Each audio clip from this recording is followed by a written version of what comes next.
Boa noite, igreja. A paz do Senhor Jesus a todos. Dá uma corridinha, abre a sua Bíblia, por favor, aí, em Mateus capítulo 5, versículo 13. Boa noite você também que está na internet aí, nos assistindo aí. Glória a Deus. Todo mundo achou aí? Mateus capítulo 5, versículo 13. A minha tradução aqui vai estar um pouquinho diferente da sua, porque essa tradução aqui ela já é explicando o versículo, amém, igreja? Então, mas tem o mesmo sentido, tem o mesmo sabor, amém? Diz assim, Jesus falando em Mateus capítulo 5, versículo 13, que é a base da nossa série aí, desse mês, Sal da Terra. Diz assim, permitam-me dizer por que vocês estão aqui, ou seja, permita-me dizer qual é o propósito de vocês, em outras traduções. Vocês estão aqui para ser o sal que traz o sabor divino à terra. Jesus está falando aqui algo muito forte. Vocês estão aqui para trazer o sal, o sabor divino à terra. Se vocês perderem a capacidade de salgar, como as pessoas poderão sentir o tempero da vida dedicada a Deus? Vocês não terão mais utilidade e acabarão no lixo. Foi o que Jesus falou aqui, né? O que está por detrás desse texto aqui é uma proposta do reino de Deus para a terra. Essa é a proposta de Deus. Toda a palavra de Deus, tudo que Ele falou, sempre há uma proposta por detrás disto.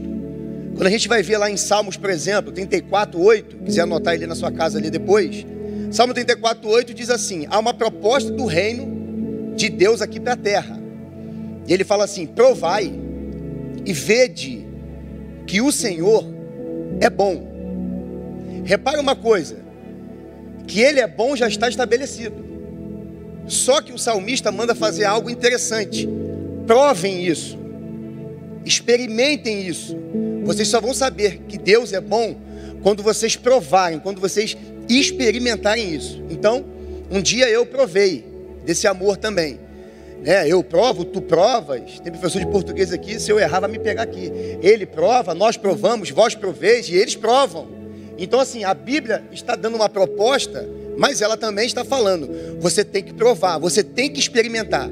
E aí, em Romanos 12:2, essa igreja aqui, nós ouvimos muito falar sobre isso aqui na igreja. Em Romanos 12:2 fala que a vontade de Deus, ela é boa, ela é perfeita e é agradável. Quantos já ouviram essa palavra aqui? Amém, muita gente, a maioria. Só que a proposta do reino de Deus aqui, não é que fiquemos somente com essa parte, que a vontade de Deus é boa, perfeita e agradável. Entenda, já está estabelecido, está lá. A vontade dele, para mim, é boa, é perfeita, é agradável. Mas um versículo acima, no mesmo versículo, na parte A, vai falar o seguinte, não se amoldem ao padrão deste mundo, ou seja, sejam diferentes desse mundo, não se amoldem ao padrão deste mundo, mas transformem-se pela renovação da sua mente, para que sejam capazes de experimentar e comprovar a boa, agradável e perfeita vontade de Deus. O que o escritor está falando aqui? Não fiquem encaixotados no sistema desse mundo. Felipe, eu vou sair do mundo, não vou viver mais aqui? Não é nada disso. Eu não vou poder me divertir? Não estou falando isso. Pode se divertir, pode passear. O que o escritor está falando é o sistema implantado do mundo. Esse que o escritor está falando. Lá em Jeremias também a gente está cansado de ouvir isso aqui. A gente nunca se cansa de ouvir a palavra de Deus, amém, irmãos? Mas é a forma de dizer. Jeremias 29:11. O que diz lá? Pois eu bem sei os pensamentos que estou projetando, olha Deus dizendo, para vós, diz o Senhor, planos de paz e não de mal. Olha isso. Para vos dar um futuro e uma esperança. Esses são os pensamentos de Deus, já está estabelecido. Eu tenho que entender isso e tomar isso para a minha vida. Então, quais são os pensamentos deles? Os pensamentos deles são bons a meu respeito. Está estabelecido? Está, mas eu não posso ficar só com essa parte. No versículo mais abaixo ali, isso aqui é Jeremias 29:11, mas no versículo 12 e 13, ele vai falar algo interessante. Buscar-me-eis e me achareis, quando me buscar de todo o coração. Você pode ficar com a proposta do reino, que é pensamento dele é bom, não de mal, amém, glória a Deus. Mas você também tem que ficar com a parte de baixo também, que Deus está nos convidando a buscar Ele. Buscar-me-eis e me achareis, quando me buscardes de todo o vosso coração. Quando a Bíblia está falando coração, não está falando essa carne que bombeia o sangue. Quando está falando coração, está falando dos sentimentos, do psique. Ele está falando do teu coração, da tua mente. É disso que a Bíblia está falando. Quando fala o coração, está falando da mente. O que Deus está falando? Deus te quer por inteiro. Deus não me quer por partes. Não, na quarta-feira eu sou de Deus. Ou então no domingo eu sou de Deus. Mas durante a semana, buscar-me-eis e me achareis. Quando vocês me buscar de todo o coração de vocês. É todo. Deus quer a igreja 100%. Irmãos, tudo que Deus falou desde o Antigo Testamento, todas as palavras de Deus, quando Ele falou, nunca foi para provar isso aqui, ó. Olha como eu mando. Vejam como eu sou o Deus Todo-Poderoso. Nunca foi para isso. Na verdade, quando Deus fala isso, é porque Ele conhece a nossa história. Salmo 139, versículo 16, diz o que lá?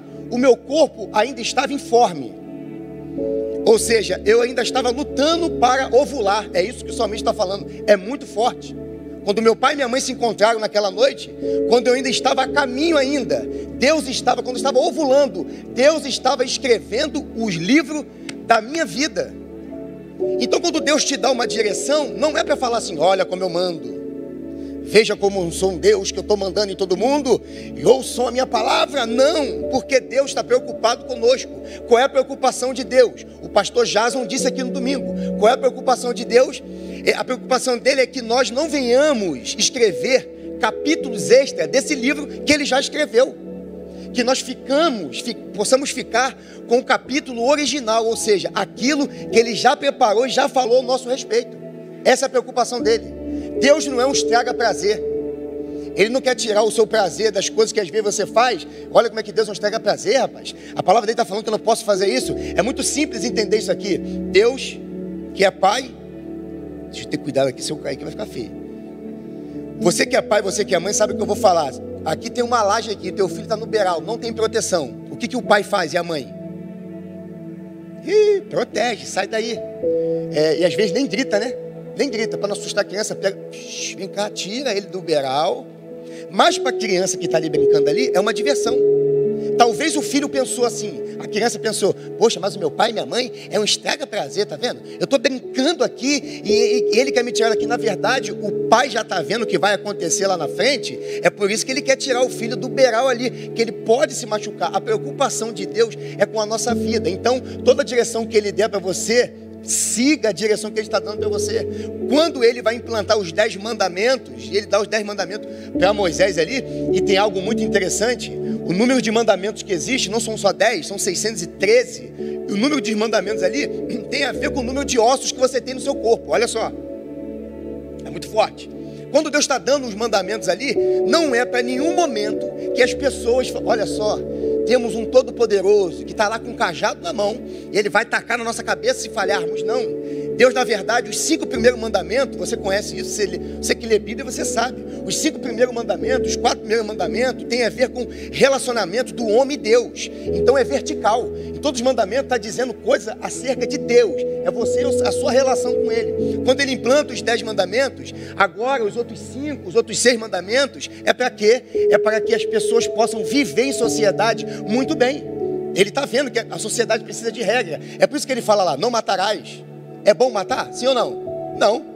Por isso que ele fala, não matarás, não roubarás, não cobice a mulher do seu próximo. Simples. Deus está olhando para a sociedade e quer colocar regras na sociedade. Por isso que você vai ver Caim lá no Antigo Testamento. Matou o seu irmão Abel. E aí, a gente olha assim, o texto fala assim, gente, Caim acabou de matar Abel. E por que Deus não mata logo Caim? Então, por que Deus, então, ainda protege Caim? E Deus falou assim, aquele que tocar em Caim será amaldiçoado 7 vezes mais. Sabe o que Deus está querendo fazer ali? Para que a sociedade, na época, não faça justiça com as próprias mãos. Quem tocar em Caim, 7 vezes vai ser amaldiçoado. Deus não aparecendo na história falando, eu sou Deus, não faça isso. Mas Deus dando ordens, dando direções para que pessoas não façam a justiça com as próprias mãos. Quando Deus vai falar com o seu povo assim, uma outra coisa. Olha o que Deus vai falar com o povo. Olha, não se casem com mulheres estrangeiras. Gente, esse Deus é muito exigente. Talvez alguém pense, esse Deus não quer que o seu povo case com mulheres estrangeiras. Há uma preocupação no coração de Deus. Qual é a preocupação de Deus? A preocupação é o seguinte: Deus fala assim, olha, case-se com pessoas, conheçam pessoas aqui da tribo de vocês, de Israel. Por quê? Há uma preocupação aqui na minha mente. Qual é a preocupação? Porque as mulheres estrangeiras podem levar vocês a adorar outros deuses. Olha Deus vendo o futuro, ó, vendo os livros, escrevendo lá na frente, está vendo tudo que vai acontecer. Então, se você se casar com mulheres estrangeiras, daqui a pouco vocês vão estar adorando a outros deuses. E é exatamente isso que acontece várias vezes na Bíblia. Exemplo, todo mundo fala da sabedoria de Salomão. Nossa, Salomão é um sábio. Mas é difícil você ouvir uma pregação do final da história de Salomão. Dizem alguns historiadores, alguns pensadores, que o livro de Eclesiastes é um livro do arrependimento. É um livro onde ele está falando, olha, eu falei mesmo de verdade. Lá em Eclesiastes, por exemplo, 7:26, fala assim, ó, que existe uma coisa mais amarga do que a morte, a mulher. Que isso, pregador? Que isso, a mulher amarga? Não, que a morte não. Ele está dizendo o seguinte, que ele teve várias mulheres e ele não obedeceu um princípio de Deus que era, não se casem com mulheres estrangeiras. O final da vida dele, sabe qual foi?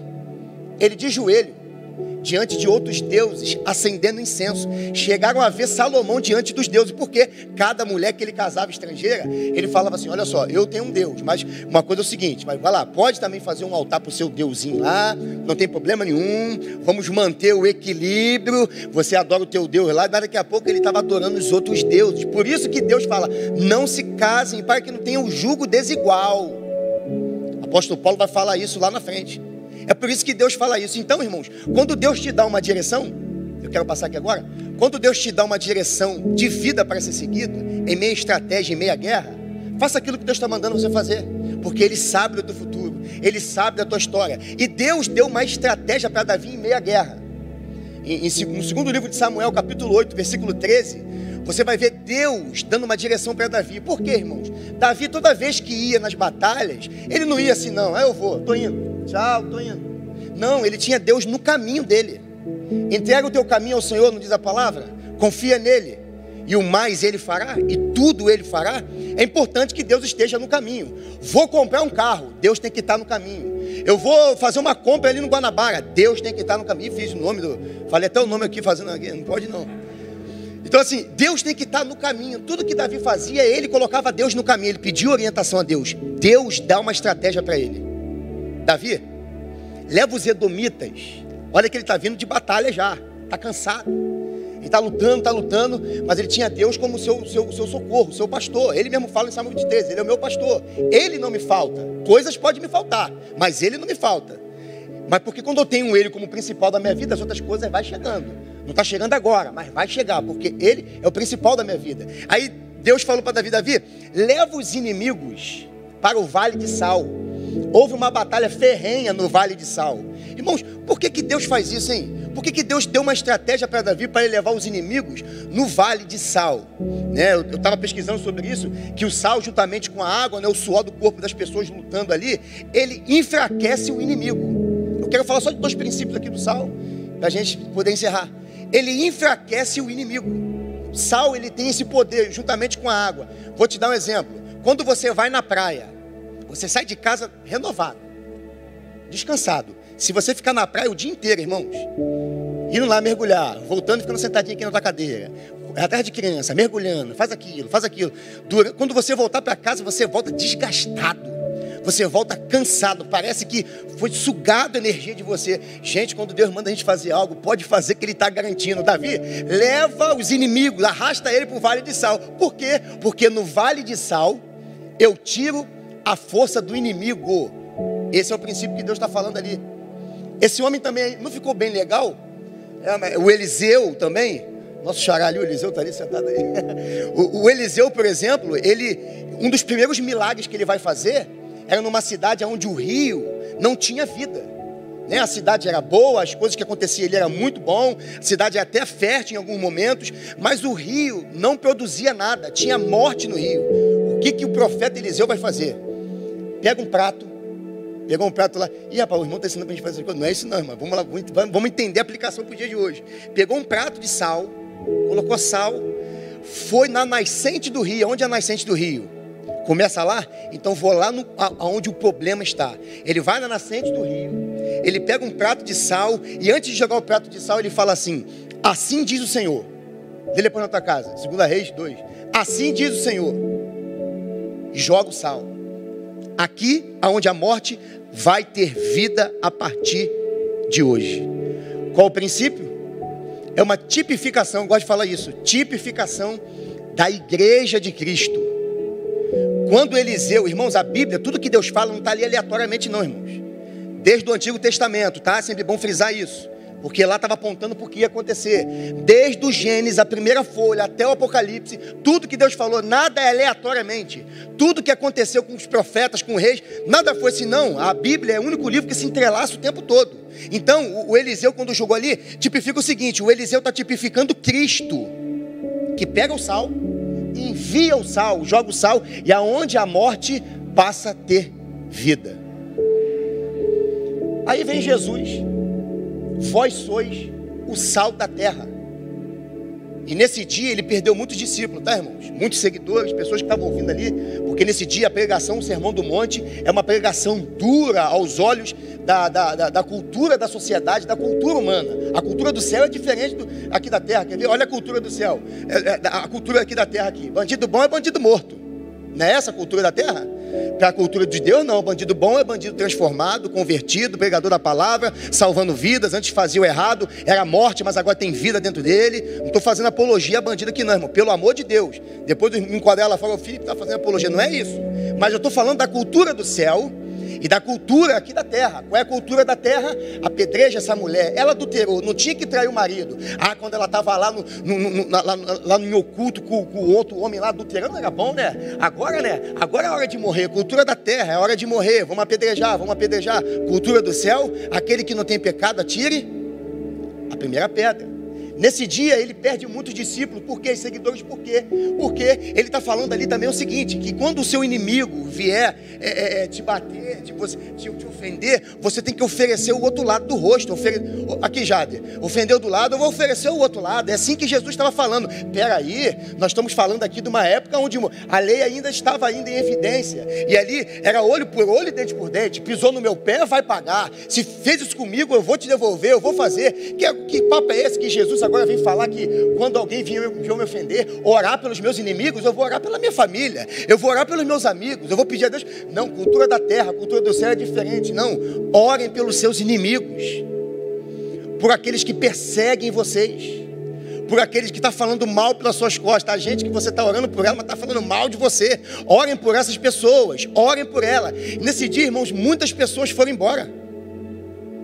E ele chega no momento e diz o texto que ora acabamos de ler aqui: vós sois o sal da terra. O que Jesus está falando? Que a igreja, 2 princípios. Talvez esse mês você vai ouvir muita coisa sobre o sal, mas eu queria pegar esses 2 princípios. Que a igreja é chamada, olha só, para tirar a força do mal.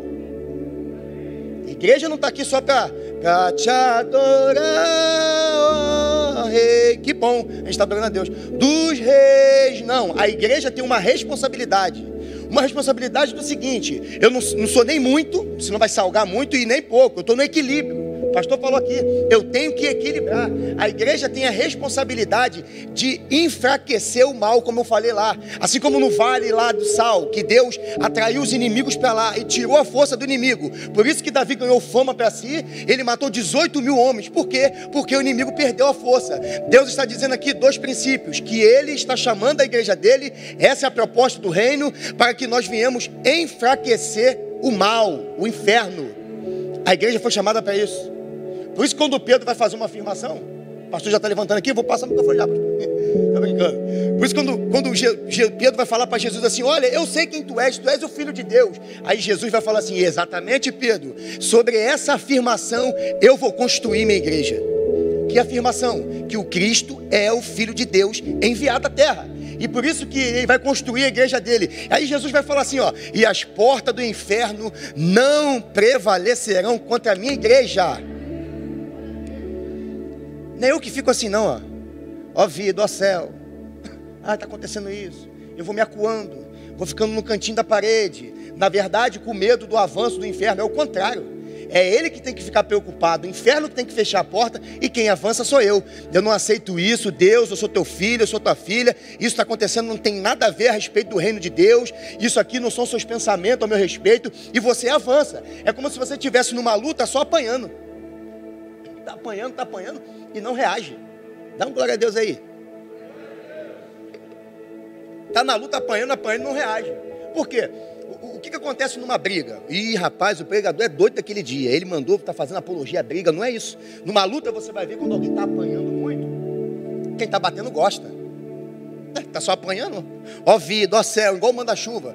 Quem aqui é dessa época aí, ó? Se você for dessa época, já está bem velhinho. Ó vida, ó céu, manda-chuva. Por quê? Ó vida, ó céu, isso acontece há muitos anos. E está acuado, só apanhando do mal. Quando Jesus te chamou para ser sal e tirar a força, é você que tem que avançar. Então numa luta, quando aquele que está apanhando se levanta e ele reage, e a história mudou.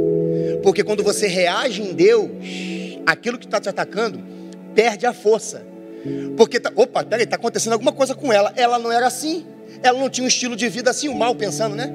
Ela tinha um estilo de vida assim. Ele não tinha um estilo de vida assim. Olha como é que está mudado esse homem, essa mulher. É porque ela está indo lá naquele mês lá de junho, lá que está falando que é o sal, que ele tem poder para tirar o mal. Nós temos esse poder para tirar, enfraquecer o mal. Se Jesus dissesse, as portas do inferno não vai prevalecer contra a minha igreja, já estava muito bom. A gente podia fechar a Bíblia aqui agora e terminar aqui agora. Acabou, não tem mais pregação, já entendemos tudo, é isso aí. Mas o versículo não termina aí. Vou construir minha igreja sobre uma verdade. Eu sou o Cristo, Filho de Deus. Isso aí, Pedro, o Espírito Santo te revelou. As portas, segundo passo, as portas do inferno não vai prevalecer. Poderíamos acabar aí e glorificar muito, não é isso? Se Jesus está falando que é eu que avanço, mas o versículo continua. E ainda depois disso tudo, depois de construir a igreja dele, depois de dizer que o inferno não tem poder sobre a igreja de Cristo, a igreja que avança, que tira o poder do mal na terra, nós somos essas pessoas. Ele ainda fala assim, eu vou dar para você, Pedro, as chaves do reino dos céus. Tudo que você ligar na terra será ligado no céu. O que você desligar aqui na terra também é desligado no céu. O que é isso, Felipe? É uma chave igual de abrir cadeado? Não. Espiritualmente falando, Jesus está falando o seguinte: vocês terão autoridade. E aí quando eu olho para Eliseu, lá naquele rio jogando, e aquele rio que não tinha vida, passa a ter vida, é Jesus também falando aqui na sua palavra, você é o sal. Ou seja, você vai ser aquela pessoa que vai entrar na vida de alguém, e aquela pessoa está vivendo uma morte, aquela pessoa está com o sentimento abalado, aconteceu algo muito difícil na vida dela. Você que é o sal, vai entrar na vida dessa pessoa e vai dar vida para essa pessoa. Essa é a função da igreja. Olha aqui, o sal preserva. Jesus estava falando aqui, vamos entender o contexto, tá, gente? Quando ele fala isso aqui, está falando exatamente do contexto dele lá. O sal, ele preserva, o sal, ele impede que os alimentos apodreçam, o sal ajuda na cicatrização. Olha o que o sal é, algumas coisas que eu peguei aqui. Ajuda na cicatrização, ajuda em algum nível a manter o ritmo cardíaco normal. O sal demarca onde cai. Exemplo agora, pensa num bolo gostoso aí agora. Pensa. Bolo de cenoura com chocolate, sei lá, bolo de coco. Pensa aí na tua casa também aí, bolo de coco. Pensa num bolo bem agora, aquele bolo que você... Eu gosto muito de abacaxi com ameixa. A Carol sabe, minha esposa. Eu adoro aquele bolo, abacaxi com ameixa, né, Carol? Meu aniversário só peço aí. Pode ser pequenininho, mas se for abacaxi com ameixa, olha, tá aí uma dica para você que de repente quer me dar um presente. Bolinho pequeno de abacaxi com ameixa. Pensa num bolo muito delicioso desse tipo aí. Se eu pegar um punhadinho de sal aqui agora e jogar no teu bolo, quem falou que acabou o bolo aí? Ô glória, é isso aí, mano. Acabou o bolo. Porque o sal tem o poder de demarcar onde ele cai. Caiu em cima do bolo, pode ser delicioso, né, Socorro? Mas o sal caiu ali, demarcou. Jesus está falando o seguinte: vocês também vão demarcar aonde vocês passarem. Vocês vão marcar a vida de pessoas. Vocês têm que ser pessoas também, você tem que ser o sal nesse nível aqui, nesse sal, o sal do nível de Deus. Você tem que estar tão próximo de pessoas e deixar que... Não é salgar a vida dela não, manter o equilíbrio de um salzinho ali. E aquela pessoa, quem come sal sente sede, não sente? A pessoa, né, perto de você o tempo todo, olha. ela sentiu uma sede, assim, olha, eu estou com uma sede. Aí você que é o sal, né, bobo, vai falar assim, eu conheço uma água da vida, que é Jesus, a água viva que desceu do céu. E apresentar essa água viva para essa pessoa, como o pastor falou aqui, convidar, estender a mão, chamar uma pessoa, olha, vamos lá, não custa nada a gente convidar. Quando a gente convida, é só um convite ninguém é forçado a nada, mas pelo menos convidou. Jesus está falando, vocês vão fazer tudo isso, e ainda mais, vocês vão temperar, porque há uma proposta do céu. Vocês vão temperar este mundo. A Bíblia diz em Romanos que a criação está na expectativa, está na esperança que os filhos de Deus, as filhas de Deus, se levantem. Se levantem para quê, Felipe? Se levantem para mudar a história da vida delas. Ela está precisando que o sal demarque a vida dela. Uma coisa do sal também, não posso esquecer disso. O sal, depois de jogado na comida, ninguém vê, mas ele deu sabor à comida. Sal não é para ser visto, sal é para ser sentido. Aleluia, aleluia. Sal não é para ser visto. Uma vez jogado na comida, irmão, já era. Você só vai sentir. Jesus está falando, sabe o que para a gente aqui também? Um aprendizado também, que muitas das vezes não é preciso você ser visto mesmo, não.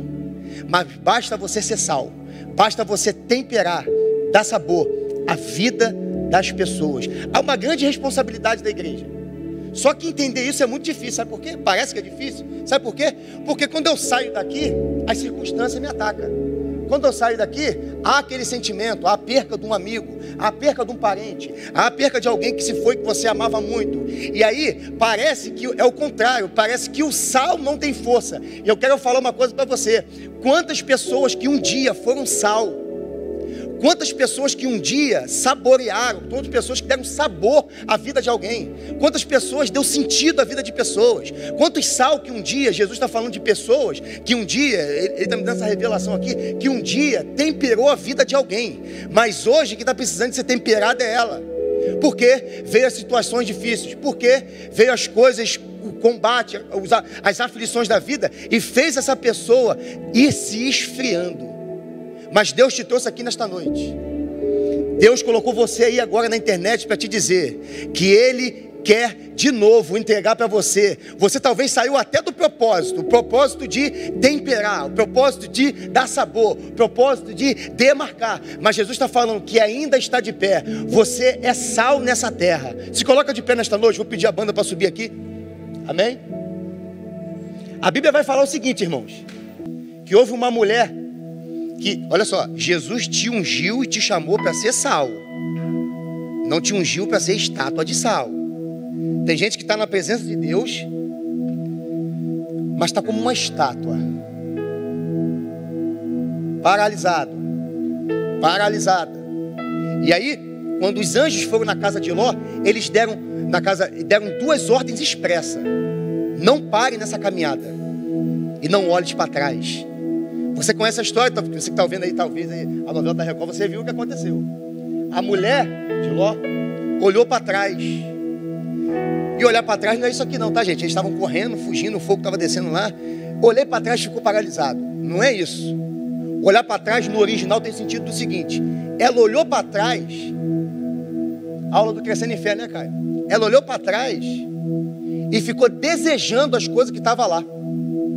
Deus uma vez tirou eles de lá, está dando a salvação. Olha, escapa com a família de vocês. Logo queria ficar lá. Os anjos que tem que pegar na mão do camarada. Olha só, às vezes Deus está dando uma direção de salvação, mas a pessoa insiste naquilo ali. Deus está chamando, mas ela insiste ali. Aí os anjos teve que meter a mão na mão de Ló, das filhas dele, e teve que sair com ele da cidade. A ordem era expressa: não pare em toda a caminhada, não olhe para trás, porque o segundo passo depois de parar é olhar para trás, vai ser no automático. A mulher de Ló é um tipo de igreja que está indo para a salvação, já entendeu o plano da salvação, está caminhando na trajetória da salvação, porque escapando de Sodoma, a salvação estava lá, não é isso? Esse é o contexto lá da Bíblia, lá do Antigo Testamento. Eles estão indo até para a salvação, mas num determinado momento, a mulher de Ló representa e tipifica um tipo de igreja que estava indo muito bem em salvação, mas algumas coisas aconteceram, que a pessoa parou. Não era para parar. E a pessoa olhou para trás e ela se tornou literalmente uma estátua de sal. Ou seja, parece que a vida parou, parece que está tudo atalado, parou, paralisou. Deus não te chamou para ser estátua de sal. Deus te chamou para ser sal. E atenção que eu vou dizer aqui. Eu não sei como você entrou aqui. Talvez você um dia foi um sal que deu um tempero para a vida de alguém. Mas hoje é você que está precisando disso. Está se sentindo fraco, as circunstâncias vieram, te abateram, fugiu, saiu da presença de Deus, do propósito de Deus. Eu não sei como você entrou aqui, você também não sabe como eu estou. Mas aqui existe um Deus que está aqui nesta noite, que conhece um homem não por fora, onde eu olho uma camisa preta bonita do meu irmão, um relógio bonito ali, mas é um Deus que conhece e sabe quem é Ele lá dentro, na essência, sabe quem é você lá dentro, lá na sua essência, porque Deus nos ama e tudo que Ele quer é que nós voltemos a ser quem nós éramos. Talvez você era sal, mas Felipe, eu não estou sal nada, parece que eu sou agora uma estátua de sal. Entenda, isso aqui não é ofensa não, irmãos, por favor. Felipe, era para me estar avançando muito mais, mas agora paralisou, coisas me fizeram paralisar. Mas eu quero a partir de hoje temperar de novo. Eu quero voltar a temperar de novo. Eu quero voltar a dar o sabor à vida de pessoas de novo. Eu quero, Felipe, temperar lá dentro da minha família. Ou seja, sal significa equilibrar. Eu quero equilibrar lá dentro da minha casa. Felipe, eu quero ser um sal, alguém que olha e fala assim: olha, que mulher é essa? Como ela está mudada? Como ele está transformado? Eu quero ser essa pessoa para equilibrar dentro da minha casa. Nem ser demais e nem ser menos, mas manter o equilíbrio. Você quer ser sal? Eu quero orar por você, vem aqui na frente. Você que perdeu essa essência, não se sinta envergonhado. Se há alguém aqui em nosso meio, alguém aí na internet, na tua casa, bota a mão no teu coração. Mas se você está aqui nesta noite e você fala: olha, é verdade, Deus me chamou para um propósito, mas eu parei na caminhada. Deus me chamou e tinha algo a realizar através da minha vida, mas parece que ao invés de eu ser sal, eu me tornei uma estátua de sal, porque as coisas vieram e me paralisaram. Deus está falando que tudo aquilo que te paralisava nesta noite, Ele está jogando por terra nesta noite. Quero orar por você, já vi aqui alguns irmãos. Aleluia, Deus. Você que veio aqui na frente, louva com a gente esse louvor aqui. Depois eu quero orar por você. Bota a mão no teu coração também.